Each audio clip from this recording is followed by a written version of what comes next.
합병증 내용 보겠습니다. 합병증. 무섭죠.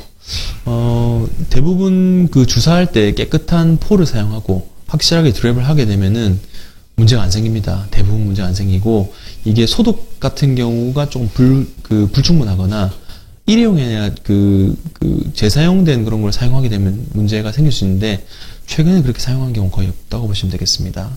경막의 신경탄수 합병증. 이게 마취가 아까 그 허리 구부려가지고 척추 마취 하듯이 약이 들어가는 거거든요. 근데 이게 말 그대로 경막에 마취가 돼야 되는데 척추 마취가 되는 경우가 있습니다. 그럼 다리 수술할 때 마취가 되듯이 힘이 쭉 빠지게 되는 거죠. 물론 여기 마취가 풀리면 좋아지는데 뭐 3에서 6시간 동안 지속될 수 있으니까 외래에서 간단히 주사 맞으러 왔는데 일시적 마비가 돼가지고 집에 가기가 힘들어진 경우가 있죠. 그래서 이게 합병증 볼 수 있고, 가끔 혈종이 생겨서 경막여강 안에 공간이 차서 증상이 더 악화되는 경우인데, 그런 경우는 만약에 저림감이 많이 심해지면은 MR 착용 통해서 걷어내야 되는 경우도 있고요. 그게 아니면 대부분 자연적으로 흡수가 될 수 있습니다. 그리고 신경을 많이 이제 찌르게 되면은 신경 자체가 손상이 되는 경우 있죠. 그리고 혈관에 약이 주입되는 경우도 있고, 아까 말씀드린 염증, 소독포를 깨끗하게 사용하면은 괜찮은데 염증이 생기는 경우도 아주 드물게 생깁니다. 이 혈종이죠. 이게 안에 혈종이 차가지고 신경을 누르게 되면은 증상이 발현되게 됩니다. 그리고 이게 혈관 자체를 반드시 이게 당겨 봐가지고 혈관을 타고 들어가는지 아닌지 확인하고 주사를 넣는 게 필요할 것 같고요. 선택적 신경차단술의 합병증. 아까는 경막의 차단술의 합병증이고, 이게 주사 부위 들어갈 때 되게 아픕니다. 저는 그래서 국소 마취를 먼저 하고 넣는데, 국소 마취 하더라도 좀 불편하긴 하거든요. 하지만 마취를 하고 하는 게 안에서 작업할 때 좀 훨씬 좀 수월해지고요. 일시적으로 약이 좀 들어가면서 마비 증상, 아까 경막의 척추 마취만큼은 아니지만 마비 증상이 좀 일시적으로 생길 수 있고, 이런 경우는 좀 회복실에서 좀 이따 가셔야 될 수 있고요. 아까 스테로이드 사용 때문에 혈당이 좀 올라갈 수 있고, 혈관 안쪽에 약물을 주입할 수 반드시 바늘 넣어서 뒤로 당겨서 확인해보고 주사를 저는 놓고 있습니다. 스테로이드를 사용하면 혈당이 올라갈 수 있고요. 이런 증상, 이 어느 부위가 막혔는지에 따라서 증상이 막 바뀌는데, 이 신경차단술을 진행하면서 볼 수 있고요. 미추 경막의 신경차단술, 이 꼬리뼈 차단술인데 합병증이 없는 탄데 조금 있긴 합니다. 꼬리뼈 자체가 아플 수 있죠. 바늘이 들어가기 때문에. 그리고 약물이 주입하면서 외곽의 압력이 증가하기 때문에 하지 방사통이 더 증가가 되는 경우 있고, 그리고 아까 말씀드린 약이 들어가면서 척추 마취가 되는 듯이 힘이 빠지는 경우 있습니다.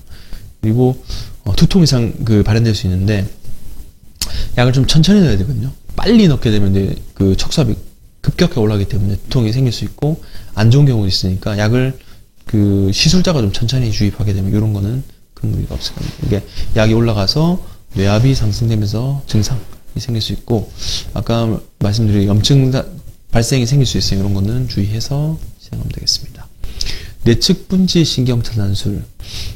적응증은 디스크로 인한 거와 손상이 될 수 있고, 출혈, 그러니까 후관절 주위에도 혈관이 있긴 해. 그쪽에 혈종이 생길 가능성이 있는 거죠. 그러니까 추간공 주위에 이 혈관들이 많이 자라니 그쪽에 바늘을 넣어서 혈종이 차게 되면은 일시적으로 증상이 안 좋을 수 있으니까 반드시 당겨보고 문제가 있는지 확인해보고 주사하는 것이 필요할 것 같습니다. 무섭죠. 논문으로 확인된 합병증에 대해서 한번 보겠습니다. 저희 외국에서 발견된 논문인데, 경추 신경차단술이 하고 나서 척수 손상.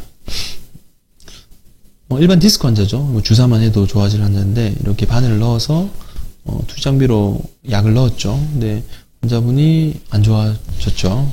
보면 MR 찍어봤더니 신경 색깔이 좀 변했습니다. 이게 주사 바늘을 넣으면서 바늘이 신경을 조금 자극하게 되면 증상이 생길 수 있거든요.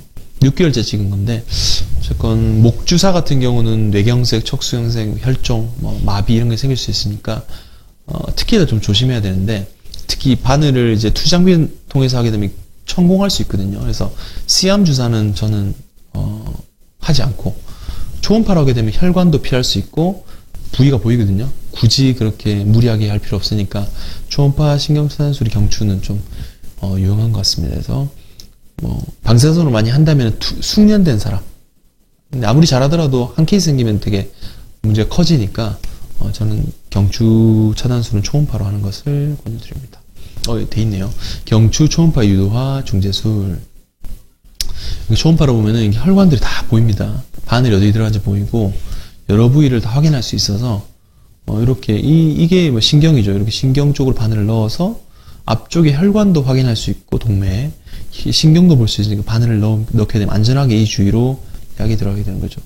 상당히 손쉽습니다. 그래서 의사들도 많이 하고 있는데, 이렇게 바늘이 들어가는 것도 보이고, 혈관피에서 신경 쪽으로 약을 넣을 수 있으니까 상당히 효과적이죠. 그래서 초음파 유도화에 목을 주사를 하게 되면은 합병증이 거의 안 생기죠. 혈관도 보고 신경도 보고 작은 혈관도 이제 당기면서 할 수 있으니까 특히 바늘로 신경을 찌르는 가능성은 더더욱 이제 없어지겠죠. 그래서 이런 식으로 척 손상을 피할 수 있는 합병증은 경추 초음파 신경차단술이 좋다. 이렇게 보시면 되겠습니다.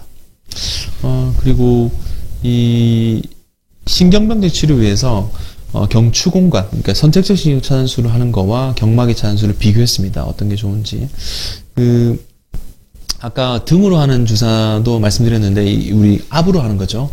보면 이제 경막에 농양이 생긴 경우 있고, 뭐 세균, 마비, 뭐 그런 게 생길 수 있는데, 특히나 농양 같은 경우는 이제 당뇨 환자들은 생길 수 있으니까 주의를 해야 되고요. 이 경추강공 접근법은 이 경막의 차단술에 비해서 그런 위험도가 확실히 떨어집니다. 접근법도 뭐 어렵다고 해도 그렇게 어렵진 않거든요. 합병증이 훨씬 좀 줄고, 이 경추강공, 선택적 신경차단술을 하는 경우는 특히나 한쪽 다리 증상이 많이 생기는 경우는 그 신경 쪽을 확실히 넣을 수 있기 때문에 효과 자체가 훨씬 좀 나타나는 거죠. 환자분이 한쪽 다리가 너무 아픈데 경막의 신경을 차단술하는 것보다는 이 선택적 신경차단술을 하게 되면은 그 병변을 확실히 정리하기 때문에 효과적이다 얘기하고 있고, 그래서 뭐 저도 그렇고 논문도 그렇고 어쨌건 한쪽으로 그 병변이 확실히 눌려 있는 경우는 선택적 신경차단술이 훨씬 효과적인 걸로 돼 있고요. 이 척수 신경병증 환자에서 미추 차단술하고 하지 운동마비 흔히 있을 수 있죠. 제가 아까 말씀드린 마취 자체가 되는데 이게 일시적으로 좀 있으면 풀려집니다. 그래서 약물 자체가 너무 많거나 빠르게 들어가면 이렇게 생길 수 있는데, 이런 거는 가능성은 알고 환자분에게 좀 안심시켜드려. 좀 있으면 좋아진다. 그래서 약 쓰고 대부분 지켜보면 이제 돌아오거든요. 이런 증상이 생길 수 있습니다. 주사, 합병증. 합병증 안 생기기 제일 좋죠. 합병증은 제일 이제 흔하게 볼 수 있는 게 혈당 오르는 거, 스테로이드. 신경 손상 염증은 드물게 발생합니다. 그리고 손상 경우 같은 경우도 뭐 그 공간에 직접 약을 넣지 않게 되면 필요할 수 있고요. 염증 같은 경우는 요새 항생제도 많이 사용하고 처방하고 있으니까 줄일 수 있으니까 너무 걱정하지 않으셔도 될 것 같습니다. 하지만 생길 수는 있다. 알고 계시면 될 것 같아요.